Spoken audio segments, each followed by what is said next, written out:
welcome to Organization Night. I'm Jim Buckley. I'm Sandra Curtin. Organization Night is part of Membership Week. During this past week, we've been running, for example, on Monday night, we've been running programs over the last 20 years, of which we had guests with Charlie Gilbert. Sandra Curtin was on that evening, and Bill showed a tour of the studio. Tom Pizarro, I think, had some Cub Scouts in there running around, giving him a tour also. And we actually did a cut to Dawn and Ron's town meeting, which was being held at the town hall, which was a real technical coup to be able to do that. So this evening is Organization Night, as I said, and we're going to start it off with Sandra. Okay, thank you very much. Tonight I'm here with Peter McGinn. Peter, if you'll come in. Nice to see you. Thank you, Sandra. It's nice to be here. We haven't met one another before because you're new to Wilmington and new as of August 1st. So perhaps you could tell everybody what your capacity is in the Wilmington Public Schools. Yeah, thank you, Sandra. I'm Wilmington's new assistant superintendent and very excited about joining the Wilmington Public Schools and very happy to be here and be given this opportunity by WCTV during its membership week to come and talk a little bit about the Wilmington Public Schools. Right. We always like to highlight all the major organizations, and of course the public school is in a way a major organization of the town. Now, I understand that we're in the second year of, maybe you could go into more about that. Sure. I thought it might be appropriate to share the 6 elements of Wilmington's strategic plan, which was adopted by the Wilmington School Committee prior to last year. So we are entering the second year. And if I might just talk about the 6 focus areas of the plan briefly. The first theme area is that of student learning, and we believe that by maintaining a focus on the curriculum, that is what we teach students, what we hope they learn, how we instruct those students, and then how we assess the students in terms of are we being successful in those students learning what we'd hope they would. So that's theme number 1, student learning. Theme number 2 is the professional development of our teaching staff. And we do believe, as the research substantiates, that students learn optimally in those schools where the adults continue to learn. So we recognize also that our students, as students do in all communities, our students learn differently. So we want to continue to provide and build the capacity of the teachers to respond to those diverse learning styles. So area number 2 is professional development. Excuse me, now do you offer teachers programs to go to within the system so that like on an evening or something they could go, or is it more that they go to courses? Quite a spectrum. All of what you just mentioned, after-school workshops, workshops that are conducted during the day, perhaps outside of the district. We encourage teachers to enroll and provide credit or recognize credit from coursework they might do at a higher institution, higher ed, and which all of those we hope will, again, professionally develop our staff to better meet the needs of Wilmington's children. Excellent. The other focus areas are facilities.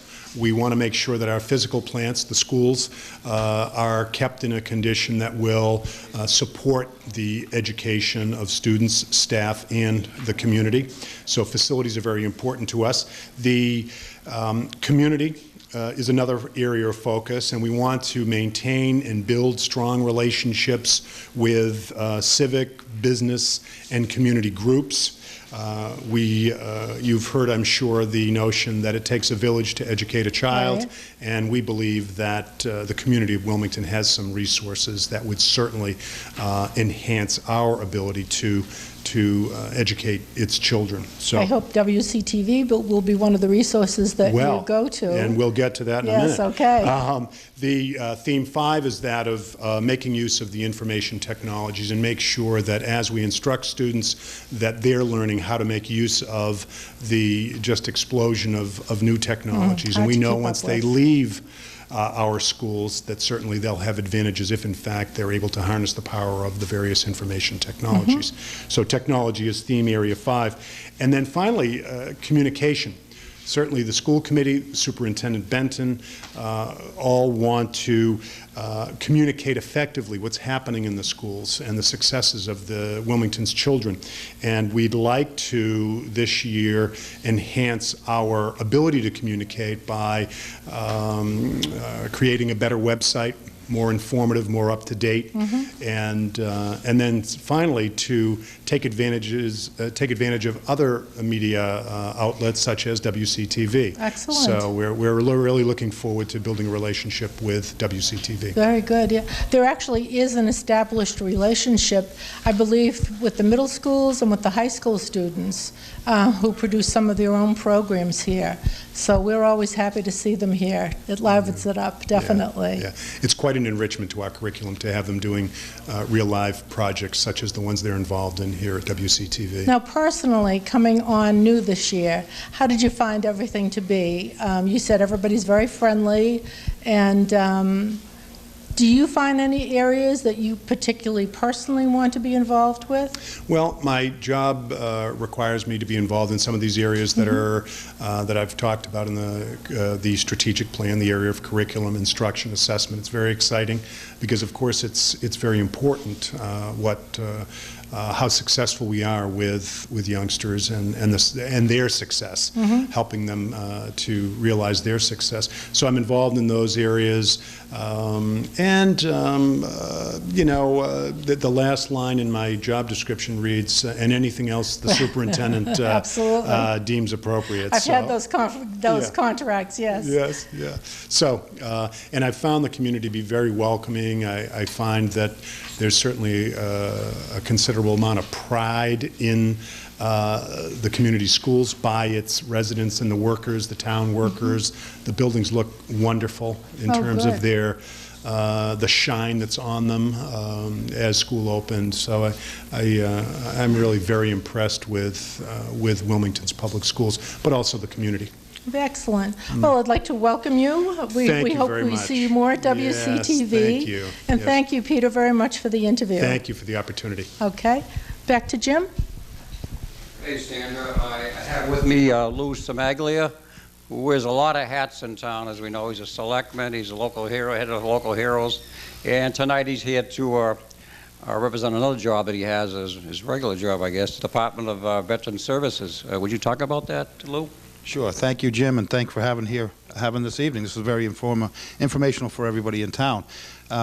As Jim said, my name is Lou Samaglia. I run the Department of Veteran Services here in Wilmington, and what we do in that department is to assist veterans and their dependents with all the applying for and getting benefits through either through the state level under Massachusetts General Laws Chapter 115, which assists them with their medical bills and different things of that nature, and through the VA, which is the federal program applying for compensations, different pensions, and health care through the VA system. It's an amazing job. I've been able to help many veterans and dependents. Widows of veterans are also eligible, and I just want to say that starting a week from Monday on the 24th of September, I will be at the Senior Center at 9 in the morning, and I'm going to try and make that a monthly thing where one Monday a month I will be at the Senior Center to answer questions and go over any benefits that the seniors may, and answer any questions the seniors may have. You're going to be at the Senior Center? Let me hold that. I guess that's the best way. You're going to be at the Senior Center. Can anybody go to that to get some information on? Oh, sure. I would think so, right? Oh, sure, absolutely. The reason I go to the Senior Center is a lot of, obviously, World War II veterans, Korea War veterans that are still pretty active in the Senior Center, and widows of veterans as well. And they're also always welcome to come to the office at the Town Hall. My offices are from 9 to 5. Okay. Every day. Now, you're in touch with all our active servicemen. You know who all the active servicemen are? I do. Not so much on all the active servicemen. If they're on active duty, I do not know unless the family reaches out to me. If they're in Afghanistan or Iraq, a lot of them obviously reach out through local heroes or through my office, and if the families back home need assistance, whether it's paying bills or working their way through the VA system, they can contact my office. I do get notified when they come home, but I do not know who's on active duty unless I have been notified. And right now, I know that we have at least 15 boys and girls that are on active duty in either Iraq or Afghanistan from Wilmington. Okay, my understanding from is that you have an office in Wilmington as well as Reading. You cover Reading also, right? No, as of July 1st this year, I'm full-time in Wilmington. Reading hired their own veteran service officer. Okay, so you're full-time in Wilmington. Oh, that's great. Let's talk about, you mentioned local heroes. Would you like to talk about that, how they started, what their function is, and where they meet, and how people can help? And Sure. Local heroes, when my unit went back over this time, I started sending packages, and a couple of friends heard about it. We were sending packages, and we decided to start a nonprofit organization. And we have met every Wednesday night since November 3rd of 2004 to pack and ship packages overseas. We are 100% nonprofit. Every money we take in goes either to buying supplies to ship over, pay for postage, or to assist the families back home. And we do meet every Wednesday night at the Knights of Columbus in Wilmington here behind St. Thomas, and we have shipped almost 4,500 packages over, and as well as helping a lot of families back home with tanks of oil, electric, it's the families that have small kids while daddy's away, and we've been able to help them out with bills and home repairs and different things like that. yeah, you mentioned, I think it was last year, you had added a porch on, or you helped? A set of front stairs. A set of front stairs, that's what it was. A Wilmington family, the father was overseas and mom was home with two small boys, and the winter he was away, the front stairs fell apart, and we were able to purchase the material, and Kevin Catania from Wilmington, Mason, built the whole set of stairs for her and did a nice job. Well, that's great, because a boy or a woman going into the service, knowing that that's available to them, must make them feel a little more at ease. Right. We've also kind of turned into a support group on Wednesday nights. There's many family members that come down and pack packages for their loved ones, and it's very therapeutic to them to be able to talk to other family members that are going through the same thing. And we do meet every Wednesday night, and there's support groups that are around that they meet once a month, and it's very helpful for the family members to be able to talk. And the fact that we meet every week is pretty cool. Oh, that's great. I was going to say, if somebody wants to help, they just go down to the KSC, if they want to help the local heroes. And do you have a website also? I do. It's mass-localheroes.org, mass-localheroes.org. And we have a dedicated phone line as well, 978-658-3000. Okay, thank you very much, Lou, for stopping by. Okay, thank you very much, Jim. Okay, we'll be back in one moment. Thank you very much.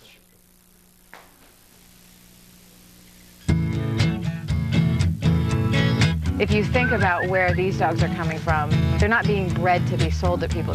These are dogs that are already in the world, and they don't have a home, they don't have anyone taking care of them or looking after them. She was spayed, she had all of her shots, she was started on all the puppy meds, and then she came with a leash and a collar and some food, and we were off in the car with our little puppy. May I have your attention, please? Would the owner of the spare tire, slightly hairy, with a little brown mole to the left of the belly button, it's an innie, please report to the press box and retrieve your appendage. Oh, they must have lost this parking further away from the stadium and walking in. Okay, we're back to the action.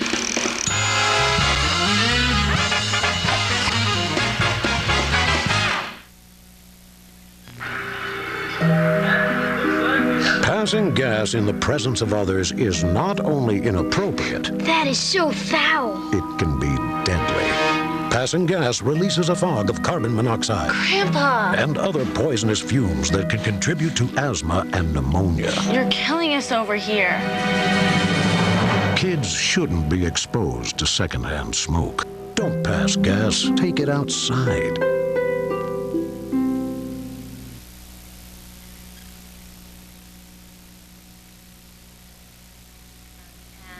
It's a stereotype.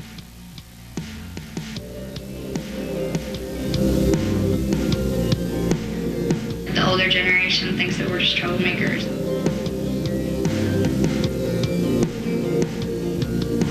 I don't feel like I really have a voice, like, in my community or in my school.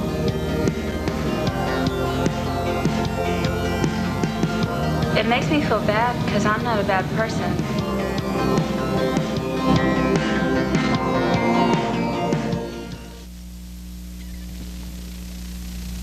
Okay, welcome back. There again, I'm Jim Buckley, and this is Organizational Night. We have with us, here I lost my notes, could you? Oh, my name is Robert Hayes, and I'm the president of the Friends of the Wilmington Memorial Library. Okay, could you tell us about what the Friends of the Wilmington Memorial Library do? Absolutely. Well, the Friends of the Wilmington Memorial Library, they promote public awareness for the library, and they provide financial support for services and programs that are beyond the town's budget. Okay, Yeah, we are a local nonprofit organization, and we've been in Wilmington for the past 10 years. okay. Do you have a website that? We do. You can access it off the Wilmington Library's website. That's www.wilmlibrary.org. Okay, is there a? I know you raise a lot of money. There's a lot of things you've done at the library, which we'll look at in a second. Sure. How do you get your money? I know you do a membership drive Right. every year, and that helps Right. generate some money. But That's what right. else do you No, do? that's a great question. We get our revenue mainly from 3 different places. And first, let me just say that this year we've actually raised nearly $22,000 so far. Wow. How did you do that? Yeah, well, I'll tell you. Go ahead. First is membership. We have nearly 1,415 memberships, which roughly translates into about 575 members. And members generally have to renew their memberships at the end of the spring or early summer. And it's interesting to note that amongst the 351 communities in Massachusetts, Wilmington has the 42nd largest Friends group. So we're pretty proud of that. And membership applications are available online at the library and at the Friends Used Bookstore. Also, in terms of incentives for members to join, we're always looking for new members. They receive a quarterly newsletter, discounts and coupons at the bookstore next door, postcards and email reminders of upcoming programs, and rewarding volunteer opportunities. So another way we get our money is through our annual appeal. And this year we will be raising funds for the upcoming second phase of the Children's Room Makeover. We've already set aside $10,000 for that, and we hope to raise an additional $15,000 so that we can give the library a grand total of $25,000 at the beginning of next year. And the appeal letter will go out sometime in November, and in case you do not receive one, there'll also be some available at the library. And then the third way that we raise our money, and the final way, is the bookstore next door. We have only been open about 4 full months, and we've raised over $7,000 to date. And it's really a huge community success story. We've had nearly 50 residents volunteer so far. And the store is open every Saturday from 10 to 4, and it's located between the Nichols Funeral Home and the library. Okay. I think we have some shots of the improvements of the things that you've done in the past year. Great. If we can put them up on the monitor. See if we got them. Until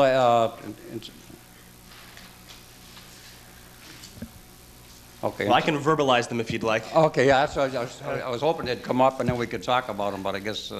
That's fine. We've actually given, this year we've given $24,000 to our library, and we've made several changes. Okay, time out. Yeah, here we go. Sure. Okay, there's a picture. Oh, it looks like come over this way. Oh, great. Yeah, sure. No, that is the reupholstered furniture in the adult reading area that we funded that. And yeah, you'll see the makeover in the downstairs. They got a new reference desk, a new circulation desk, new computers, so they really did quite a lot. And the Friends helped out where they could. We also got a 24/7 drive-up book return, so you no longer have to get out of your car to return your books. You can just drive up to the curb and drop them in the return. Yeah. And that's been very popular. Okay, I think we had that. That was... I apologize. No, that's okay. It's good I wanted you to talk about it anyway. Sure. Yeah, there again, you did the reference desk was done over? Yeah. Well, just to clarify, too, some of this was done through town money as well. No, So- I'm more interested in the improvements. I know Yeah, you guys yeah, did a lot, but the yeah. improvements at the library. Right, yeah. Was the reference desk and the, Sure, yeah. the new chairs and as Absolutely, we the saw. friends bought those. And Yeah. the circulation desk was Yeah, done over. Yeah, absolutely, it looks The beautiful. computer area was done over. Computer area was done over. And the book drop and the bookstore, which you folks run. Absolutely, that's right. Okay, so, here is our Wilmington Library. We should be supporting it. It is our library, and it's great to have the Friends of the Wilmington Library to do that. Is there anything else you'd like to add? Or? No, I think I'm pretty much good. I did want to, if we had time, I wanted to just recognize some of the volunteers who help out on behalf of the Friends. In particular, I wanted to single out the executive board members who help. We meet monthly. We meet second Tuesday of every month during non-summer months from 7 to 9 in the library's conference room. And I just want to recognize these people because they do so much on behalf of the Friends, and they make a lot of the important decisions for the group. Sure. Steve Bjork is our advocacy chair. Deb Como is our recording secretary. Lisa Crispin, our publicity chair. Leslie Dietrich is the bookstore manager. Shirley Hatfield is our decorator chair. Barbara Hooper is our programming chair. Peggy Kane's our vice president. Jim LeMay is our treasurer. Joy LeMay is our membership chair. Eileen McDougall is our trustee liaison. Jeff Nussbaum is our corresponding secretary. Diane Pizzette and Charlotte Stewart are our hospitality co-chairs. And Tina Stewart, of course, is the library director. Right. Oh, thank you very much for coming. Thank you very much, It's great sir. to hear about it. Thank you. Sandra? With me is Rick Barry, and Rick is a long-time worker for Camp 40 Acres. And Rick, this year you're the president? President of the Board of Directors. Okay, and you say 20 years now. How did you start off at?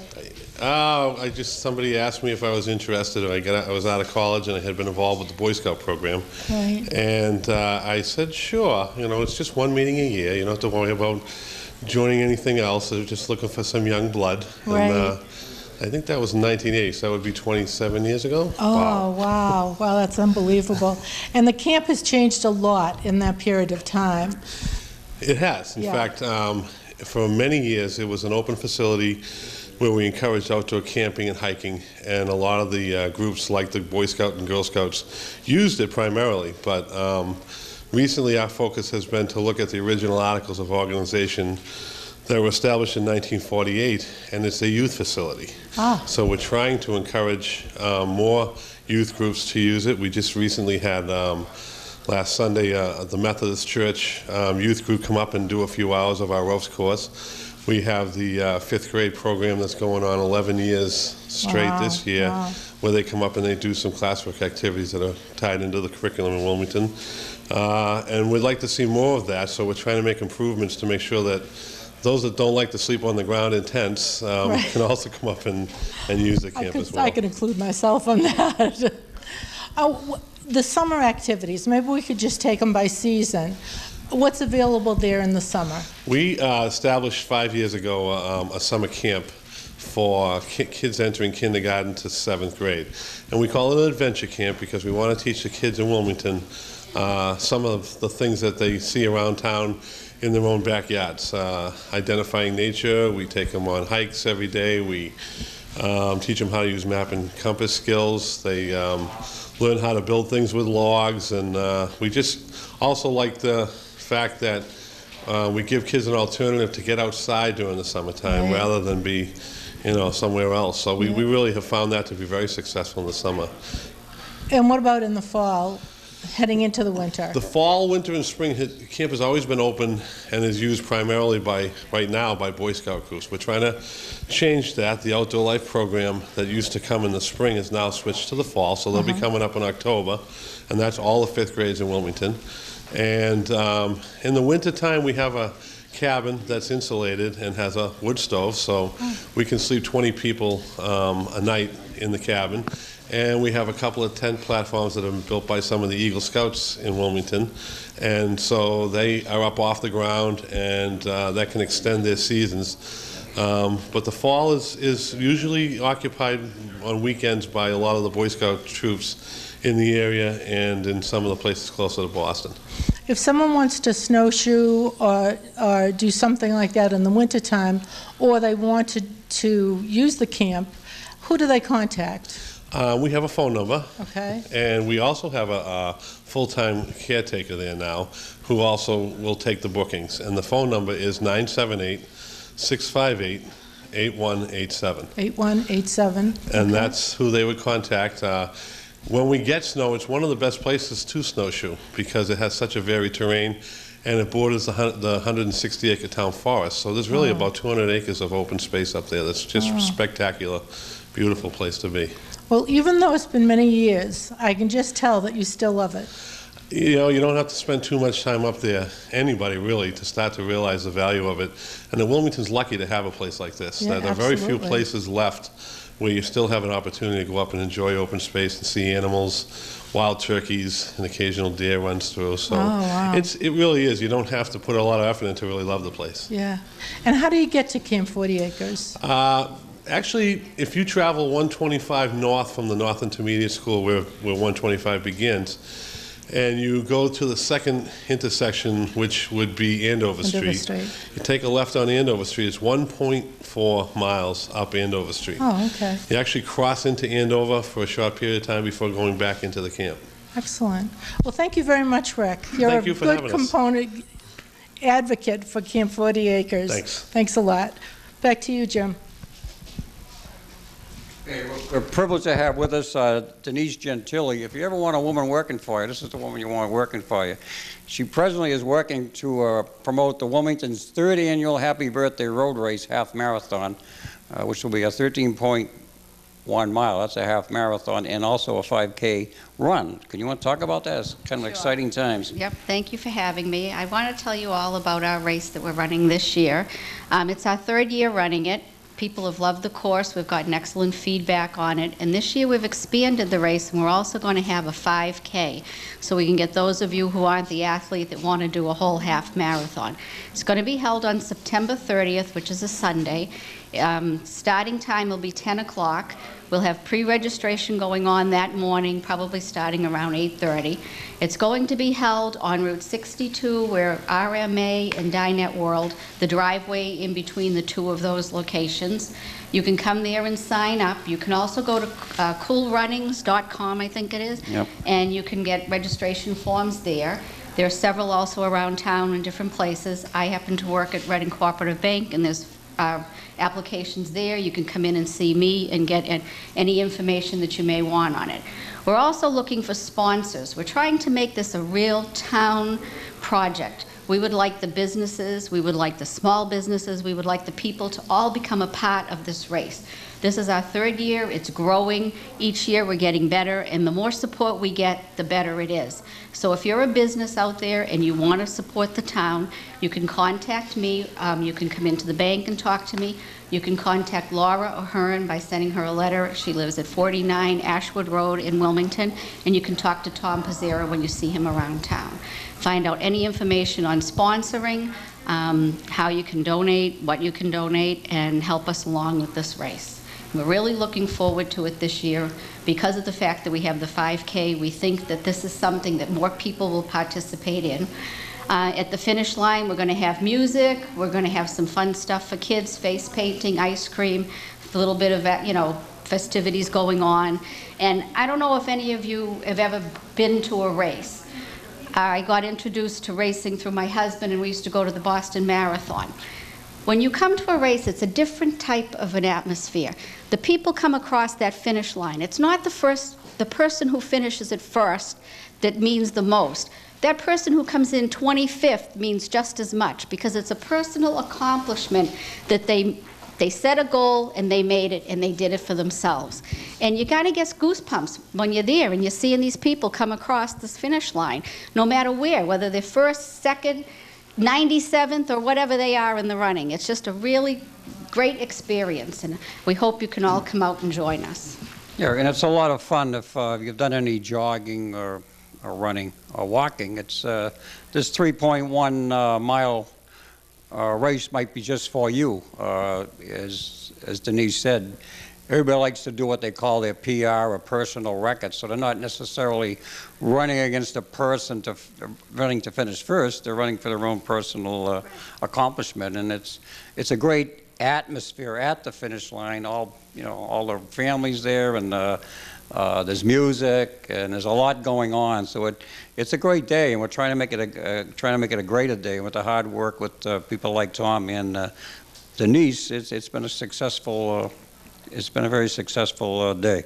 Well, like I said, thank you for having us, and we hope that people listening out there will join us, whether it be with the 5K, half marathon, or in a form of sponsoring us. We really, really want to make this a town project that everyone can be proud of, enjoy for the day.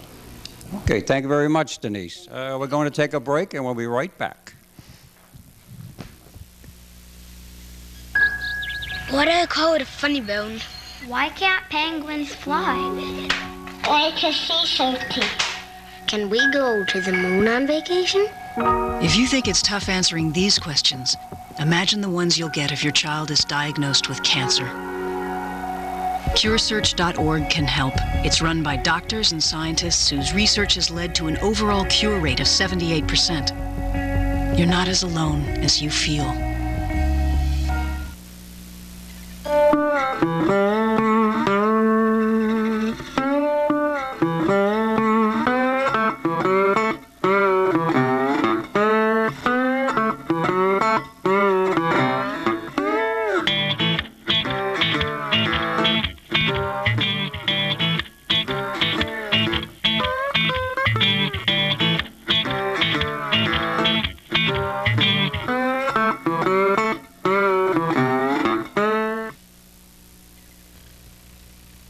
I never really tried to commit suicide, but I came awful close because I used to play matador with buses. You know, I would walk out into the traffic of New York City with no reference to traffic lights, red or green, almost hoping that I would get knocked down.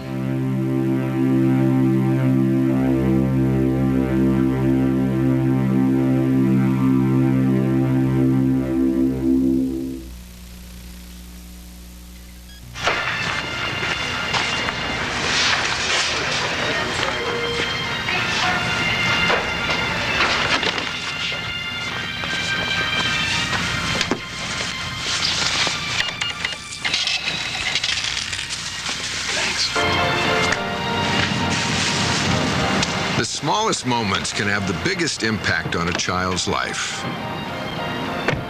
It takes a man to be a dad.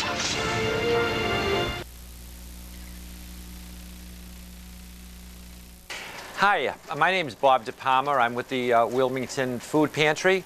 The Wilmington Food Pantry started back in January of '92, and myself and another gentleman named Jim Hatchie, we were both members of the Wilmington Community Fund at that time, and we saw the need for food donations throughout the year. At that time, the Community Fund was helping families out at Thanksgiving time. After we helped at Thanksgiving, we realized that the economy was such that these people needed help during the entire year. Now, nobody's hungry just at Thanksgiving time, and then they're all set for the rest of the year. So we went to the town, and we were able to get a room donated for our use at the Swain School, and we were there up until last October, when this building here at 142 Chestnut Street, the Old South School, and many of you will remember it as where the skating club was, and then where the Marines were for a while, and now it's the Wilmington Food Pantry. When we started back in 1992, Jim Hatchie and myself were thinking that, probably 2 years and then we'd be all set. The economy would be back up to where it should be, and nobody would no longer need our services. Well, we were wrong. And here we are a number of years later, and the demand is increasing, not decreasing. We've been averaging about 100 families that are registered with us, and out of that 100, we'll end up with about 80 families a month coming in and out of to use our services. The demand is tremendous. It hasn't decreased. The food supplies that we give out, we're trying to maintain the same volume of food that we give out, and the town has come through for us constantly with programs like Donations from the Heart and the schools, the churches, fraternal groups, Boy Scouts, Girl Scouts, I'd be reluctant to name all the groups because I know I'd forget a number of people, because it's not all groups, it's individuals that will just come in here whenever we demonstrate a need and make generous donations to help out the people in Wilmington. Wilmington is a very generous town, a very caring town, and a very giving town. And we can't thank them enough. Not only do they give food, they give of their time and their services. The building that you see right here, when we were putting it all together, we had various town departments helping us out. We had various churches helping us out, various fraternal groups helping us out. Students from the high school came over and scrubbed this place clean. It was a complete community effort, and it was wonderful to see. We can't thank the town enough. About 5 years ago, Wilmington Community TV, Wilmington Cable TV, came to us with an idea that we thought was wonderful, and it was win-win all around. They wanted to come up with a program for Valentine's Day where we would, I believe they were at that time even thinking of calling it Donations from the Heart, and that's what it's called today. And anyone who made a food donation through cable TV to the Wilmington Food Pantry would be able to put a message on cable TV to their loved ones. The idea just grew and grew and grew. That was 5 years ago, and as of this year, the donations have increased every single year. The number of people taking advantage of putting messages to loved ones on cable has increased. Food to the pantry has increased. It's win-win all around. And this year we're looking forward to, again in February, to working with cable TV for the same purpose.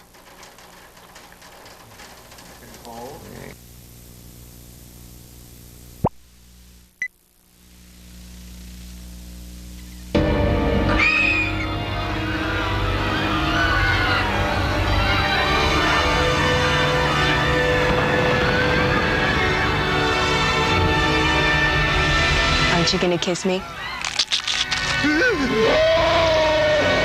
I gotta go. Nobody likes to kiss an ashtray.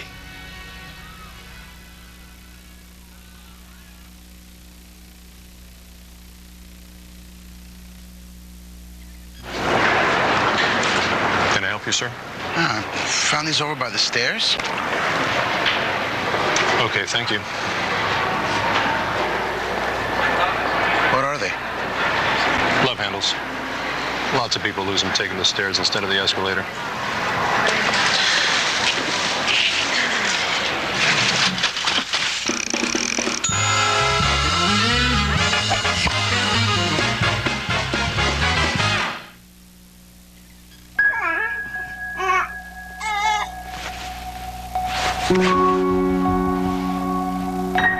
One day, you were simply struggling to be a dad.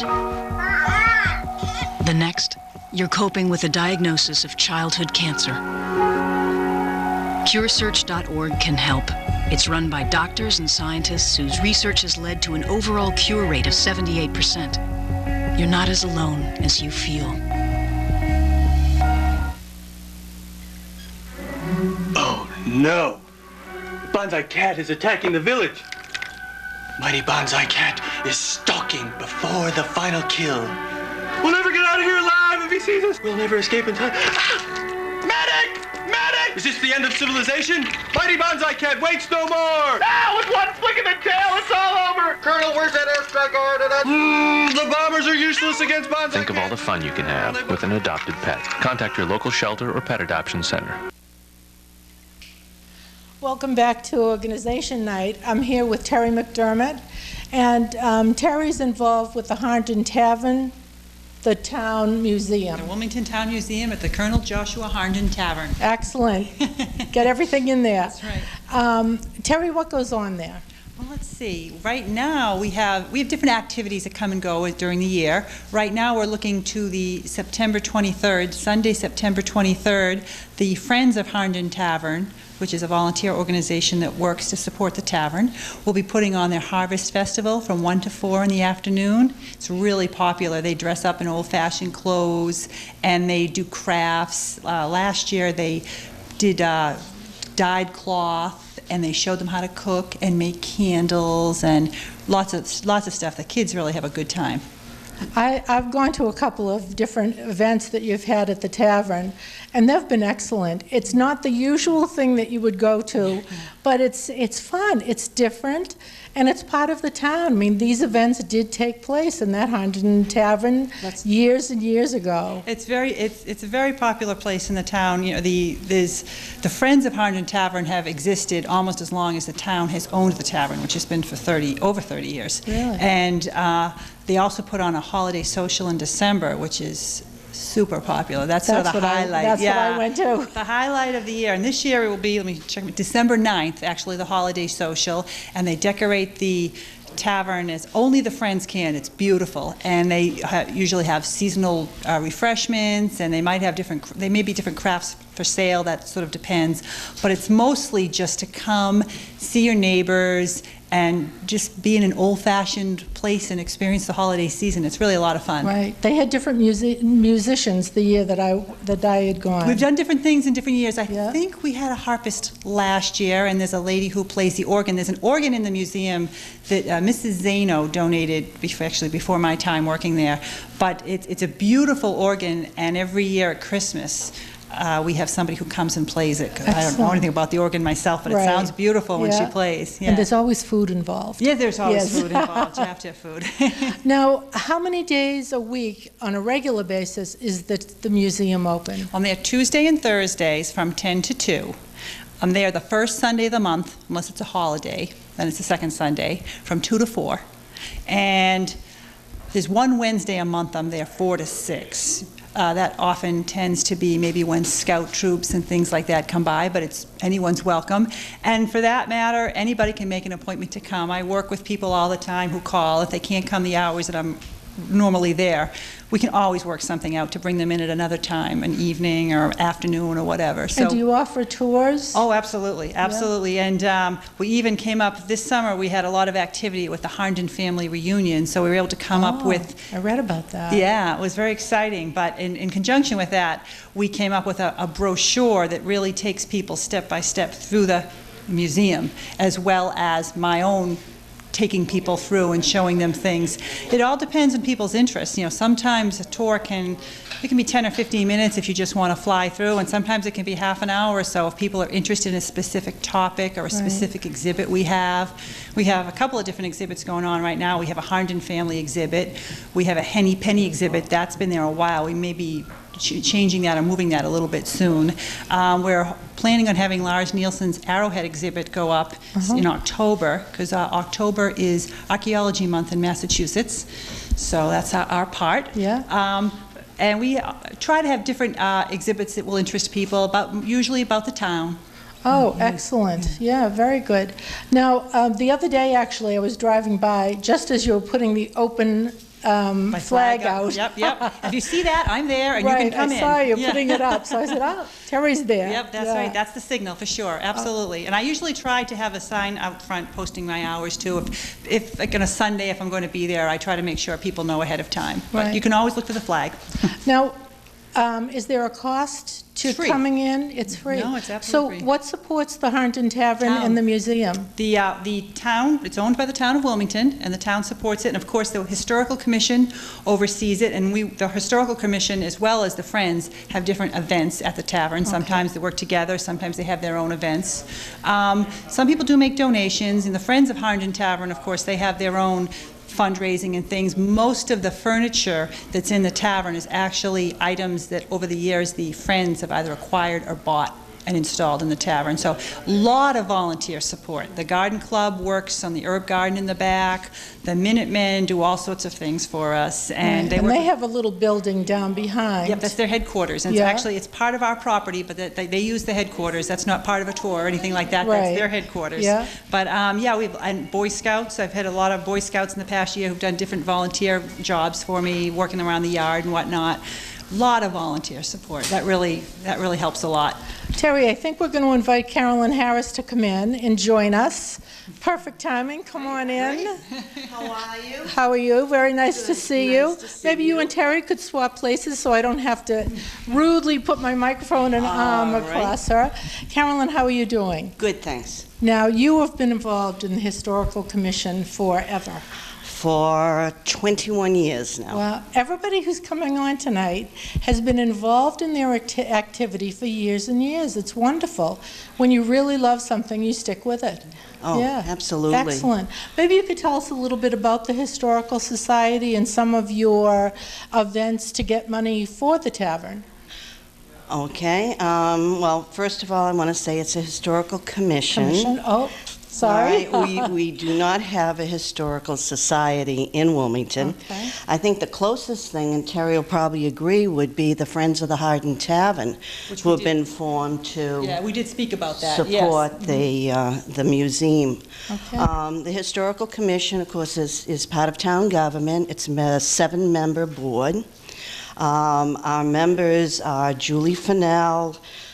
I have to write them down so I don't forget them. Go right ahead, read them right from your list. After 21 years, just in case. Bonnie Smith, Kathleen Reynolds, Bill Campbell, Jerry Duggan, and our newest member is Bob Butters. Ann Berghaus is our clerk, and of course, Terry McDermott, the curator of the Wilmington Town Museum at the Hardin Tavern, sits on the Historical Commission. Okay. Basically, we meet monthly, the second Monday of the month. Half of the year, we're at the museum for our meetings, beginning in November, I believe. We'll be meeting at the West Schoolhouse. Oh, okay. And they're open to the public, and we encourage anyone and everyone, come on down. Now, I know that you had a huge donation of a huge collection that was discovered in a house several years ago. I forget what the name of that That's is. the Bond Collection, which is the definitive collection of Wilmington's history. Mr. Bond lived in Wilmington in the late 19th, early 20th century, was really the town historian, collected close to 3,000 pieces of historical memorabilia, letters. It's just the definitive collection. We were very fortunate that the town decided to purchase it close to 12 years ago now. Was it that long ago? It was a long time. Yeah, I remember videotaping that over at the library. Yeah. And we actually, it is presently housed at the library. Portions of it we take out and put on display at the museum. And eventually its home base will be the town museum. Now, at your meetings of the Historical Commission, what do you discuss? What you're going to show? What events you're going to have? The Historical Commission basically oversees all of the historical properties in Wilmington, the town-owned properties. Okay. We work at cataloging, if you will, taking a look at areas that could become historic districts. We move ahead with that. We have 5 historic districts in Wilmington approved by the National Register of Historic Places, which for the size of Wilmington is incredible. That we have identified so many historically worthy areas. During the commission meetings, we also take a look at our historic resources. That's our town list of historic properties, as well as many properties that we have in the National Register. Right now, of course, we have the Butters Farm that we've been working on for the past 2 years now. We are very fortunate that the town voted to support us in the purchase of the Butters Farm. I think it really needs to be said that there was tremendous support in the town for historic preservation of this landmark. Now that we have the property, and I really want to add that it hasn't cost the town of Wilmington one dime. Really? We raised the funds. The town voted for the purchase. At the same time, we had a legislative appropriation. That legislative appropriation was like a wash. We didn't have to use any monies that the town appropriated. That was very fortunate. Initially, we got a $70,000 grant from the state that Mass Historical Commission? Mass Historical came through for us with a preservation grant, and with that grant, we were able to put monies aside from the appropriation to have it towards the preservation of the building. We've raised a considerable amount of money, probably maybe now less than 30,000, but considerable, I think, in terms of private donations. The Reading Cooperative Bank helped us, as well as, many organizations, and particularly private citizens in Wilmington have said, this is worthy, we need to save it, we need to preserve it, let's just do it. So we're grateful to everyone. Excellent. Right now, the status is we've hired a consultant that's going to do a historical review of the property, and from that point, I should say, we'll be taking forming a committee and taking a look at what the cost will be to restore. Our goal is going to be to have somebody live in the house and give tours. It should be a part of the town of Wilmington, and that's our ultimate goal. Well, thank you very much, ladies. We'll be right back. We're going to take a short break right now. That's it? When I found out my jeans were made using child labor in sweatshops, I wrote a letter to the company saying, reconsider your labor practices. A few months later, I get a letter back saying, thanks for being a loyal customer, and they included a coupon for a 25% discount on their jeans. So I got smart, wrote letters every day to all the stores that carry the brand, asking them to stop supporting the companies who use child labor in sweatshops. And I just kept getting letters back, thanking me for my concerns, and more coupons for more discounts on more jeans. So I'm telling my friend about it, and she flips out, saying that between all the letters and coupons, some paper company cut down a small forest, driving off 2 indigenous tribes, hundreds of endangered animals, killing thousands of plant species, some of which may have contained vaccines for HIV, cancer, and syphilis. Meanwhile, the guys cutting down the trees are 13-year-old kids who will work night and day for months just to save up enough money to buy a pair of jeans made by child labor in sweatshops.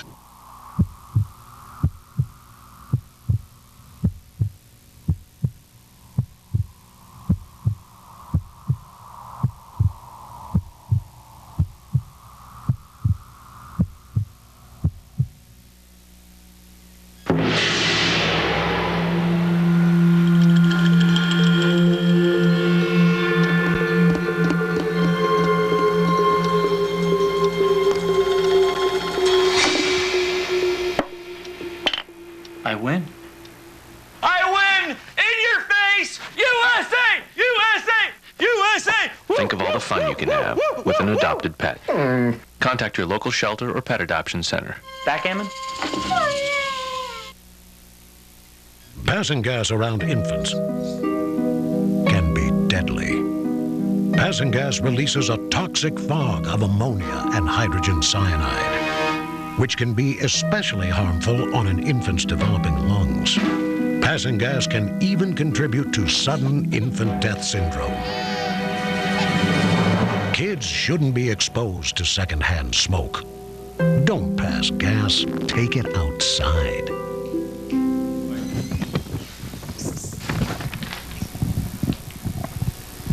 Okay, welcome back to organizational night. Before I introduce the Minutemen here, I'd like to talk about the road race again, something we forgot to mention, that all the money that is raised goes back into the town.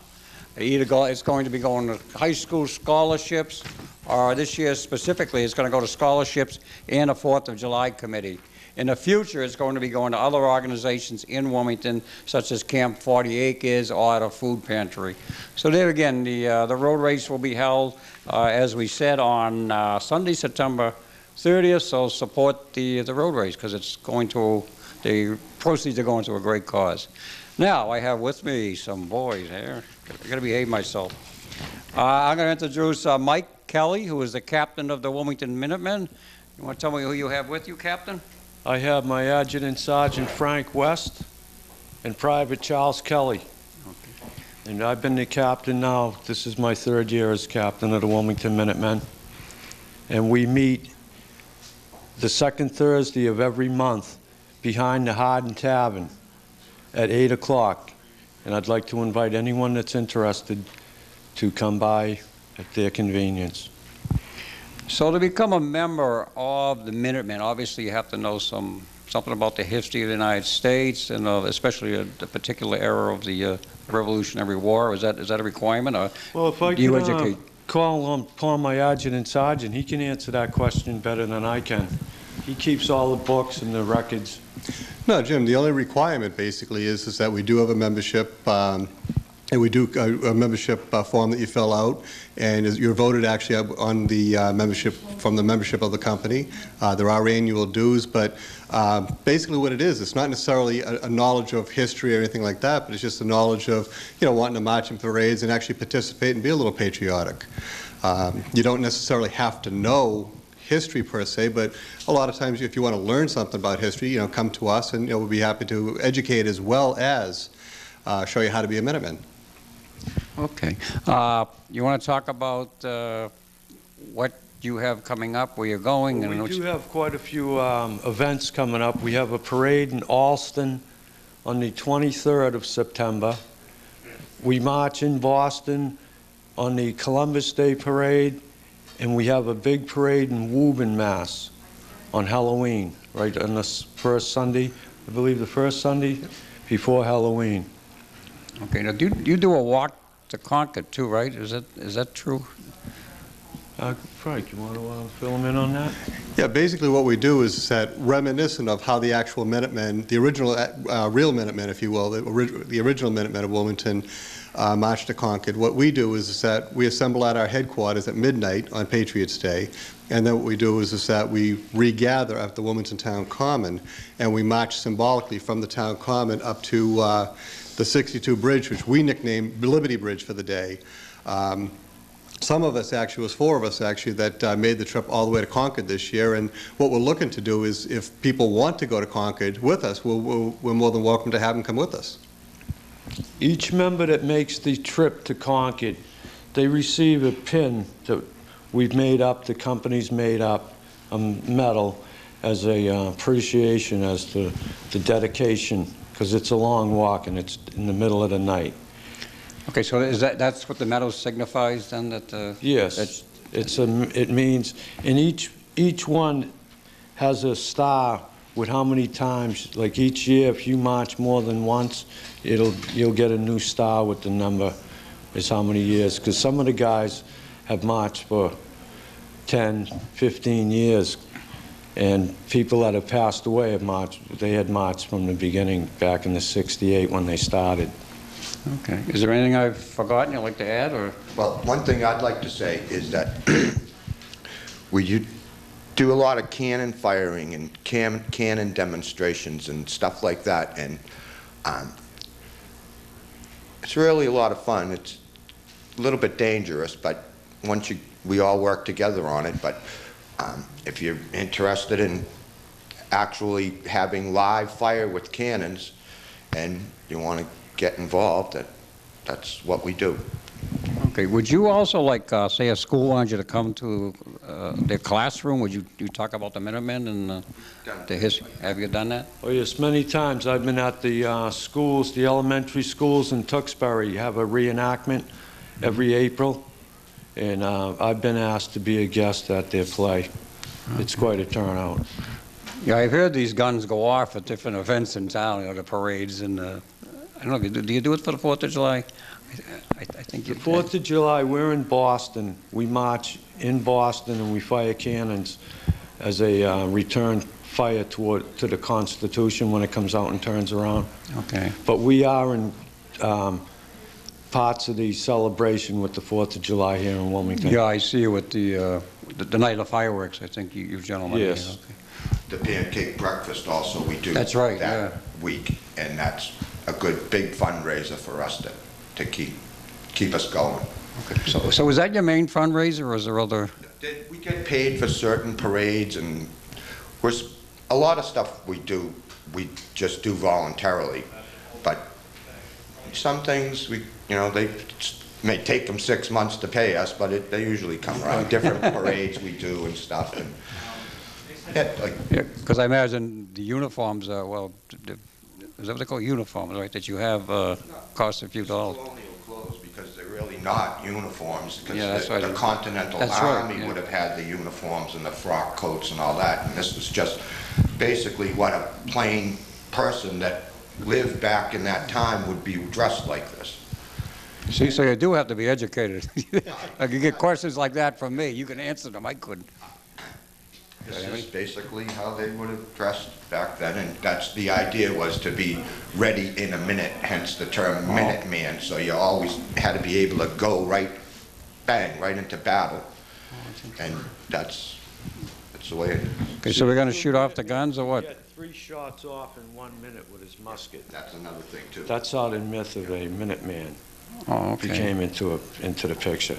But a well-trained musketman could fire 3 rounds within 1 minute. That would be priming, loading, shooting, priming. Watching out for the other guy, right? That's it. And in the event, he would have in case he didn't have time to reload, he would have something like a rifleman's knife prepared or a tomahawk for his defense. The tomahawk was basically the major weapon for hand-to-hand combat in those days. Wow. Because when it was close quarters, what are you going to do with something like this? Whack them with or something, you know what I mean? So you had to get your tomahawk. But in modern day and around parades and different reenactments, we keep all our edged weapons sheathed. Tomahawks always have to be covered, knives and sheaths. Swords, unless they're used as part of a ceremony or a parade, stay in the sheath. Well, we could talk about an hour on or more on what about the Minutemen, but. Invented by the French in the French and Indian Wars. Okay. Is there anything else you'd like to add before we? Well, I think the only other thing, Jim, is that although the term is, quote, Minuteman organization, or Minutemen, a lot of times both women and families are involved. Several times during the year, our group has gone in weekend encampments in which, it was basically a family camp out for the weekend. During the day, we're dressed in colonial outfits and colonial uniforms, so that this way here we can show different spectators what it was like to be in colonial times. But a lot of the things that we do are family orientated. So it's not just not just quote a men's organization per se. So basically, I'd like to invite anyone that has families, or if the kids want to get involved, we're certainly welcome to have the kids. Obviously, with kids, we need parental permission, and the parents would have to come to our events. But again, it's something that the kids can go and have a lot of fun and enjoy and learn a little bit about both our local Wilmington history as well as the events that happened, that led to the American Revolution. Great. It sounds like a lot of fun, and it's also educational. Thank you very much for coming, gentlemen. You're welcome. Sandra?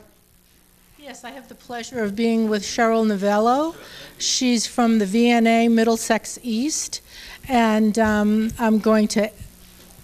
Oh, we have Minutemen behind us here.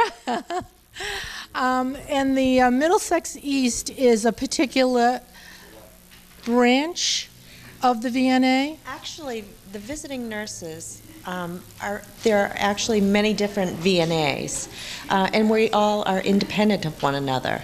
So when you're looking for an agency, you really need to be educated on what that particular agency can offer you and your family. Or do you have to be more aware of which agency you could go to because of where you live, or because of what you need? Also, right.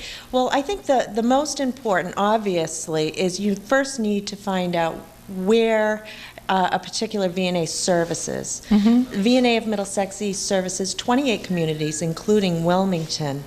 But then the next step is finding out exactly what they can offer for your particular maybe illness. If you're coming out of the hospital because of congestive heart failure, something like that, the VNA of Middlesex East would be a great agency to choose simply because we offer a cardiac disease management program. That is, that's something that is designed specifically to care for these patients and try to keep them at home and manage this disease at home. And we're able to actually offer telemonitoring for our patients. Oh, really? At home now. Yes, we can. What we do is once we've decided a patient would fit the criteria for the cardiac disease management program, we go to the house and we install this telemonitoring that takes your blood pressure, your pulse, your weight, and also your oxygen saturation rate. Wow. Yes. Wow. But the interesting part about it is that all of the information is gathered. It's very simple to do in the home, but the information is gathered and sent through a phone line to our nurse in a main station in the office. That's amazing. Yes, so it doesn't replace our nursing visits. Our nurses are still going out, seeing the patients, but we can do these vital signs several times a day if we need to, or at least every day. Well, from my mom, I know you do wound care as well. Absolutely. And we have a fabulous wound care nurse. Yes, yeah. And what are some of the other, the cardiac, the wound care, what are some of the other services that you... We're lucky enough to be able to offer a pre-hospice program as well as hospice. We also have the Sawtell Family Hospice House in Reading. That's a great option. One of the wonderful programs that we have going on right now is actually free of charge. It's an Alzheimer's caregivers program.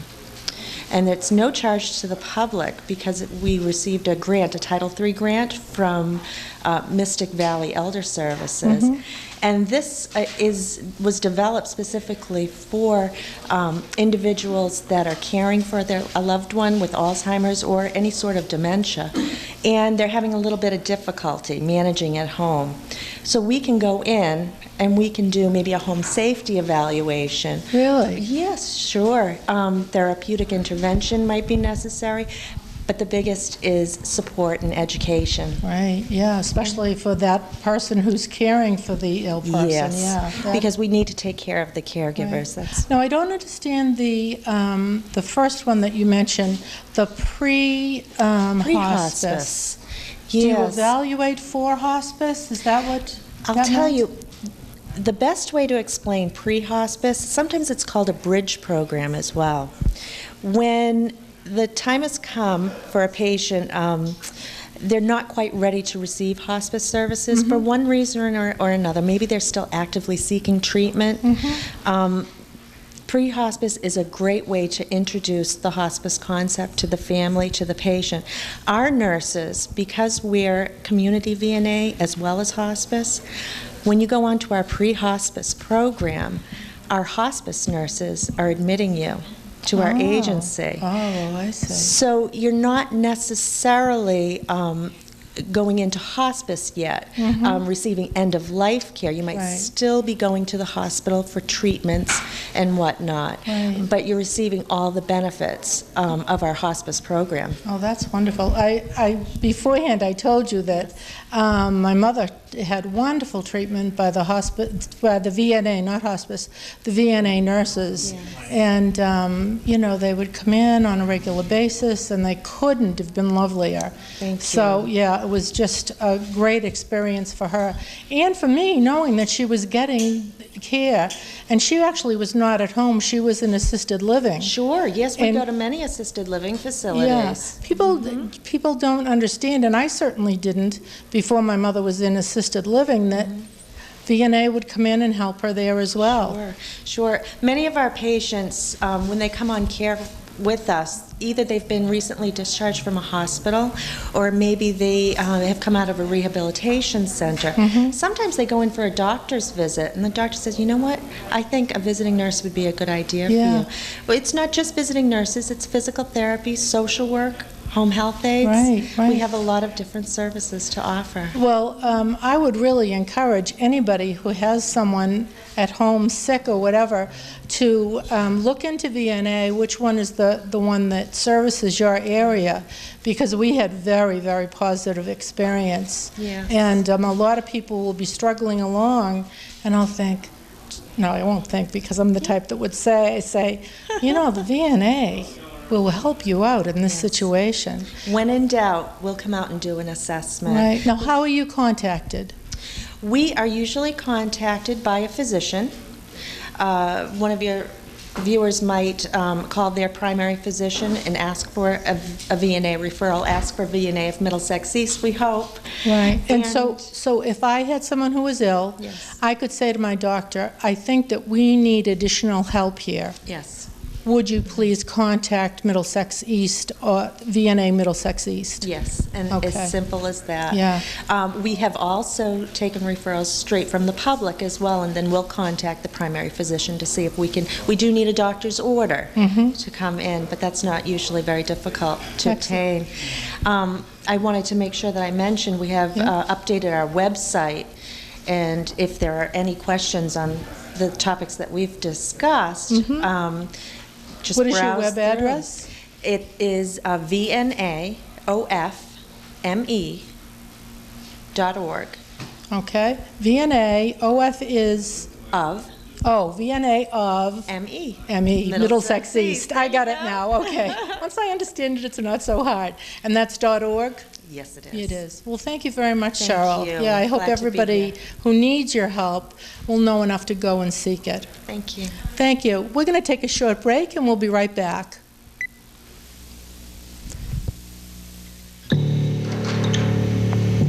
This is fine. Thanks.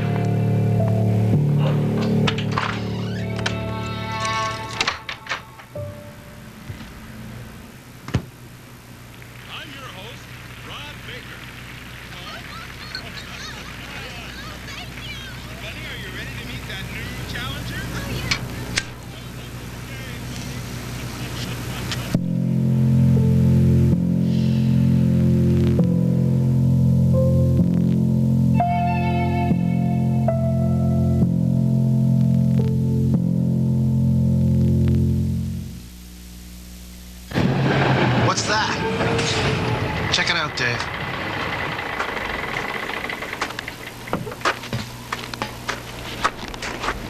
What do you got there, Dave? Looks like someone's thunder thighs. They must have lost them playing in the snow with their kids. Let's get back to work.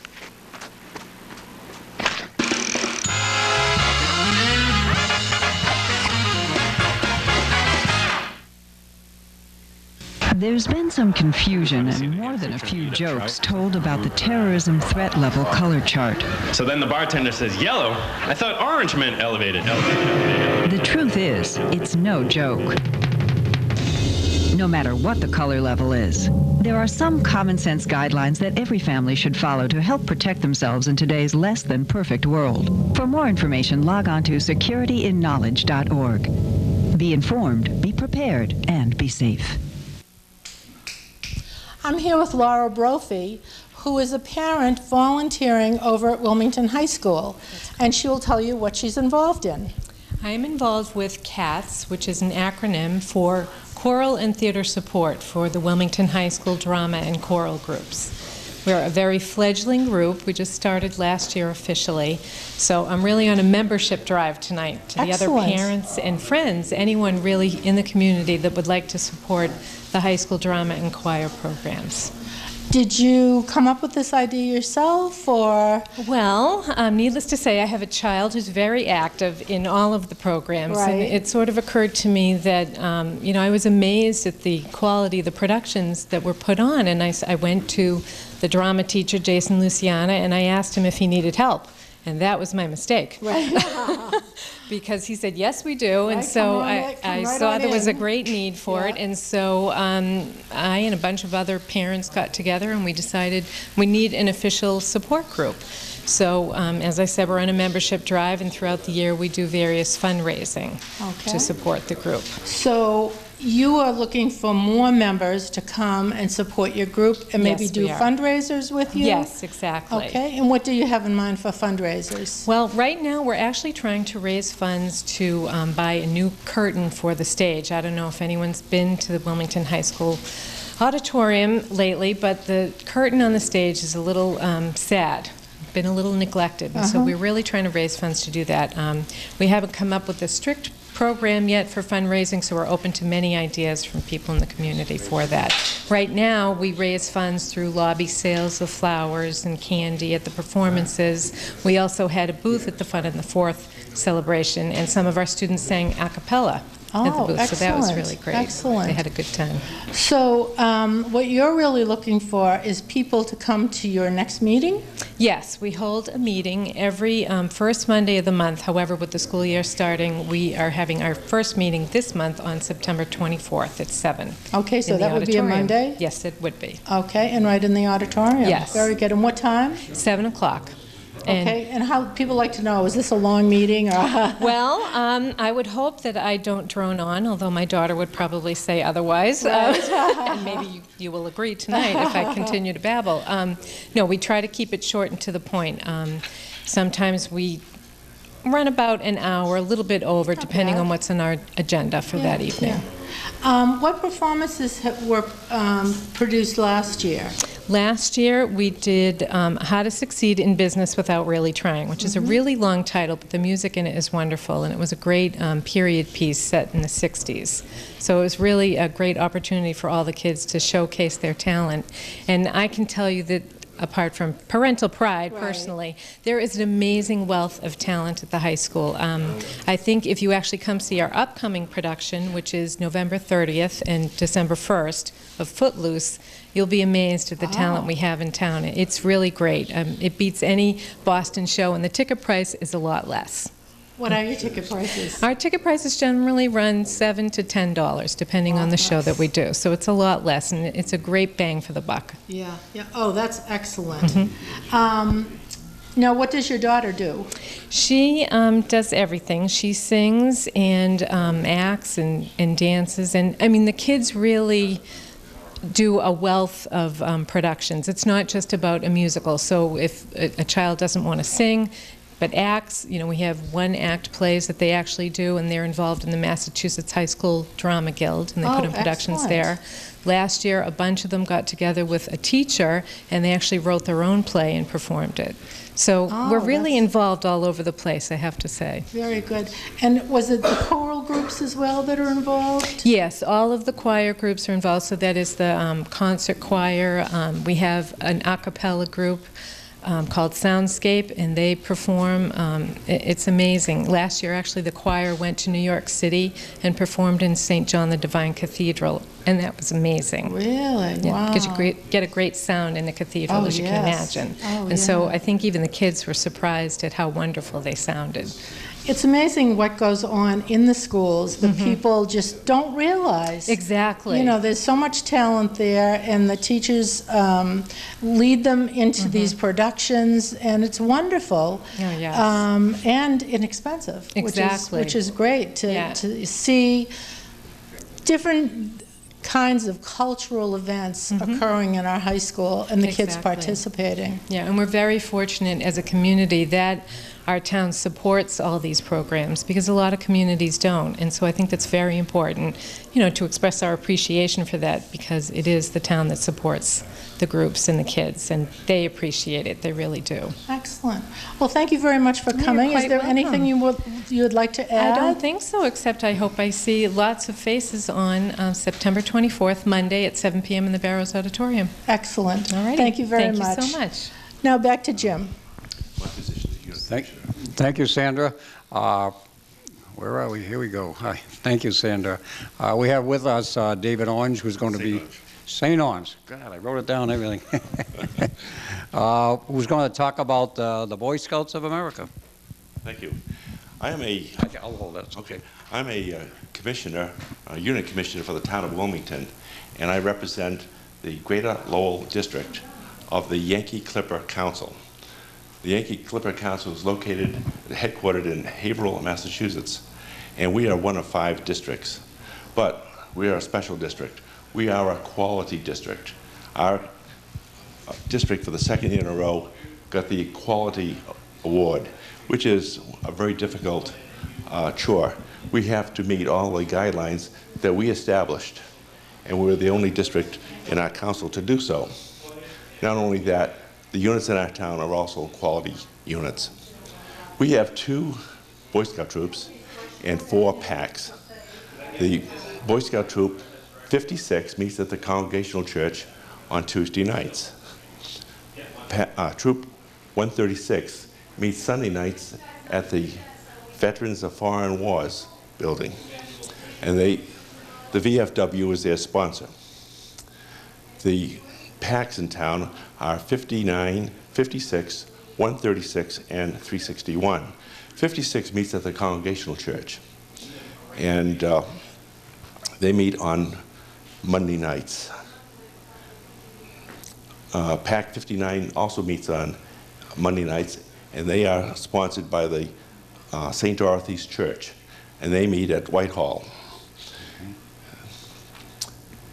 Could I just interject? The age to join the Boy Scouts is what, and how do people get in? Who do they get in touch with to join if they want to?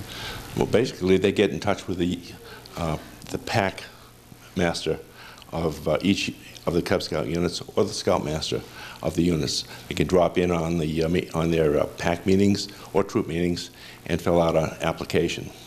Now, the ages start from 7 all the way up to the ages of 20. For Cub Scouts, it's 7 to 10. For Boy Scouts, 11 to 14, and for Venture Scouts, 14 to 20. Now, the Boy Scout program actually goes to the age of 18. That is, if a boy is going to go after the Eagle degree, he has up until the age of 18 to achieve this. And quite a few boys just make it by the age of 18, which is kind of too bad. We have an Eagle recognition dinner for them, and those that make it just on the edge often go off to college and they cannot attend this banquet. So they really should finish it by the age of 17 so they can attend this marvelous banquet. Now, I'd like to say something about the funding of the Boy Scouts. This is the current funding is largely through popcorn sales, but there are other special events such as golf tournaments, and also coming up November 3rd at the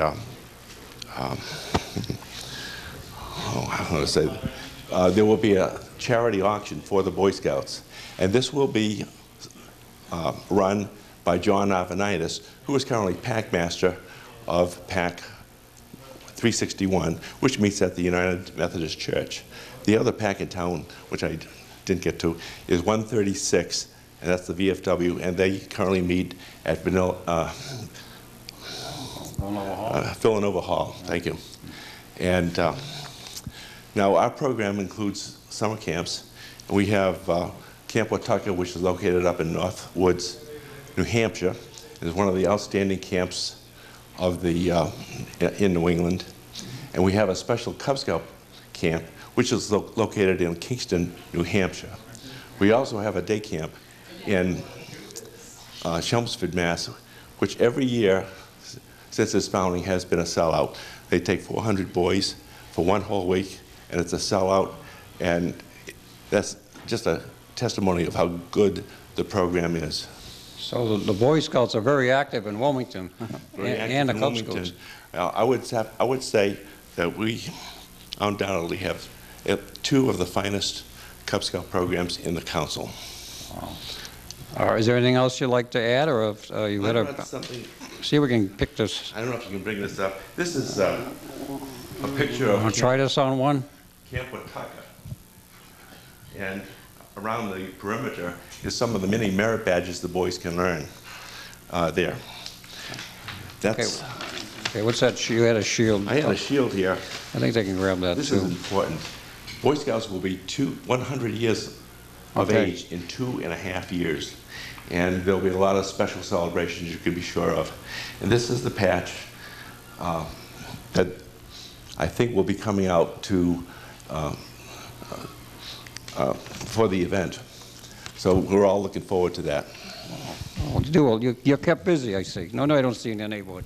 That's right. Thank you very much, Dave, for coming and telling us about the Boy Scouts. Good. I hope you can doctor this real good. Oh, yeah. You're on live, so there's no doctoring. Okay, that's it. Okay. Oh, God, yeah, see, someone's bad.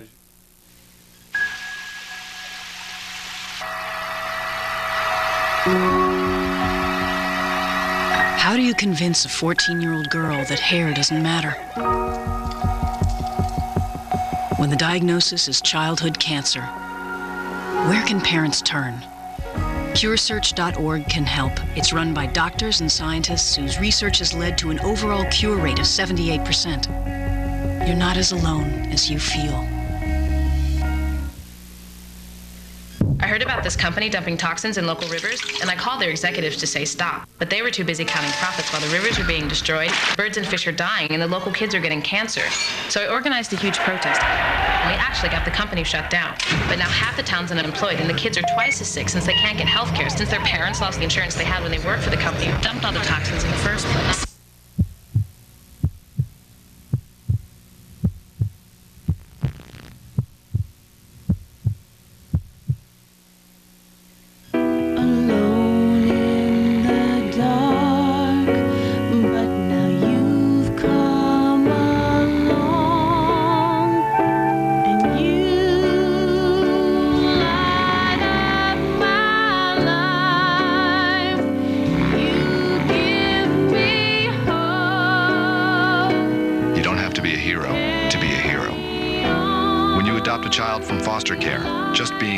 All the difference.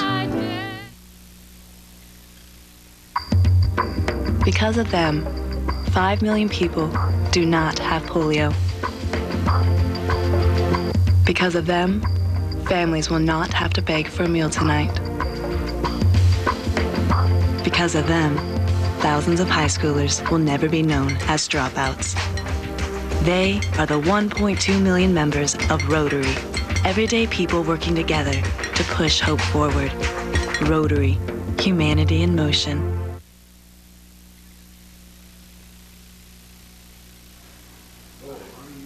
Hi, welcome back, and with me now we have Jim Manuel from the Friendship Lodge, and he's going to tell us about the Friendship Lodge. You want me to I'll start? hold that. You want to hold that? Friendship Lodge. Well, Friendship Lodge has been here in Wilmington since 1902. We're over 100 years old. We have some members that the people in the town might recognize. One was a Mr. Aldridge, a Dr. Bazell, and let's see, who else would they know? The Eames family. Right, yeah, well-known families. Yeah. Well-known families. So some of the early members of the lodge were well-known in the town of Wilmington. Okay, how can I become a member of the Friendship Lodge? All you have to do is ask. That's it, huh? That's it. It's as simple as that. You have to ask. Before, they used to have a system where you had to ask 3 times. Now, you just have to ask, or you might even have somebody ask you, because they've become a little bit more outgoing, as you might say, trying to remove what they people seem to think is a secret organization, and it really isn't. Yeah, there's a lot of people who think it's it is a fraternal organization. It's a fraternal organization, yes. The women, they're under the Easter Star, is that? That's right. The women, over the years, they got felt left out in the evenings that their husbands were at lodge, and so the Eastern Star was formed. Actually, they can't even meet unless they have a Mason there, but the Eastern Star is for the women, and then they have the youth programs, which is the Rainbow Girls, and for the boys, they have the DeMolay. Okay. Let's talk about what you do during the year. I know you, tell us about the Angel Fund. I've heard about the Angel Fund. What specifically is the Angel Fund? Well, the Angel Fund is kind of hard to say what it is, because we sort of don't let people know what we do in the Angel Fund, except that we do it. What we really do is if for example, somebody in the school system, say in the elementary school, has a family that has the need to get something like a hearing aid or a new pair of glasses, and they find that they don't really have enough money to afford this, the Angel Fund will help them and provide them with some monetary support. We do not announce who we have given it to, so it's sort of like a secret. It's one of our secrets. Okay. We don't let you know who we're providing money to, because it really is a personal thing for the family. Okay, so you could give glasses to a particular child or a family and they wouldn't know where it came from? Is that what you're saying? It's possible they wouldn't. Okay. They may know it came from the Masons and not really know exactly who. Now, I know you do a lot, do blood drives also. That's your number one. Blood drive. Is there one coming up? Or? There's one coming up tomorrow. Oh, okay. It's tomorrow the 13th? Tomorrow is the 13th. Yes, we have a blood drive tomorrow at the lodge from 2 to 7 o'clock. And so if you haven't already signed up for the blood drive, you can drop in. And usually the drop-ins don't have as much luck. If you come early, you probably will be able to give blood. But most of the people pre-sign up for the blood drive. Oh, so you do get a full quota then. That's good. The last time we almost didn't know about it, and we got the lodge opened, and we did have about 60 people come through. Oh, that's great. So the Red Cross itself is the one that signs the people up. You normally go to the Red Cross to sign up, and they just are given our lodge as the meeting place for them to give the blood. Okay. This past year, you established a website which you were working on. Yeah, last year we had an open house, and during the open house, the gentleman that was here with me last year and myself, in the spare time that we had, we started putting together our new website, and it's been up pretty much since that time. So it's been up about a year now. Okay. And how do you access that? You just... Well, it's like any other website. They have the, I gave the name there, so it's Friendship Lodge, MM, just Friendship, okay, MM. It's up on the monitor. It's up on the monitor? There okay. we go. Yeah, they can see that. And just this past week, I put up a photo album, and it has 6 little sub-albums, and on it, it shows us the work that the Masons did this past year when they went over to the food pantry when the food pantry was moving, if you remember. And we built about a half a dozen mobile shelving units for them. And you can see pictures of the work that we did in the process and the gentleman that did it. We do have some fun at Memorial Day when the Shriners and everybody goes by our lodge. Right. And one of the brothers for the last several years has set up a table there where anybody that comes by can get a cup of coffee, and the kids, they can have some punch and donuts and stuff like that. And we just enjoy ourselves watching the Memorial Day parade. We also have some pictures up on the web of the CHIP event that we did this past spring. And so you have pictures of all of the activity that's over at the Wilmington Public Safety Building of the work that was done by the Masons for the CHIP program. It's actually called My CHIP now.